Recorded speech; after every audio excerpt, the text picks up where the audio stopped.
আমি বাসা থেকে কালেকশন করেছি, তারপর কিস্তি তুলেছি, এভাবে আমার দোকানটা আমি চালু করেছি। মাশাআল্লাহ, আমার দোকানের এখন পর্যন্ত ব্যাড রিভিউ হয় নাই। যদি হয় সেই ক্ষেত্রে আমি জিজ্ঞাসা করি যে কোনটাতে কোন সমস্যা ছিল, সেই ক্ষেত্রে আমি ওইভাবে চেষ্টা করি ক্লিয়ার করার। আমাদের হচ্ছে দুইটা বড় ভাইদের খামার আছে, ওই খামার থেকে আমরা কালেকশন করি। এটা হচ্ছে আমাদের দেশি গরুর দুধ। 5-7 ঘন্টা আমার বাসাতে জাল হয়ে আসে, তারপরে হচ্ছে আমি আবার এখানে এসে রিকভার করি।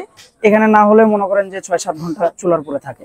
আমার এখানে যে একবার খেয়ে যাবে পরবর্তীতে আরেকবার আসবে। আর অন্যান্য দোকানগুলোতে আমি যেটুকু শুনছি, কিছুদিন আগ থেকে শুনছি যে মনে করেন যে কমপ্লেন হয়, দুধ চা হয় ভালো না হয় না, না হলে রুটি ভালো হয় না, এরকম একটু একটু সমস্যা শুনছি, মানে আশেপাশের দোকানদারদের কাছ থেকে।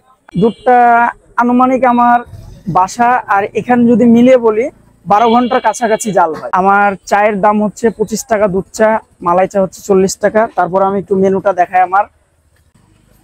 আমাদের এখানকার হচ্ছে ঠিকানাটা আগে ছিল সার্কিট হাউস রোড, এখন একটু ব্যাকে হয়ে গেছে, কালেক্টর মাঠ বললেই হবে।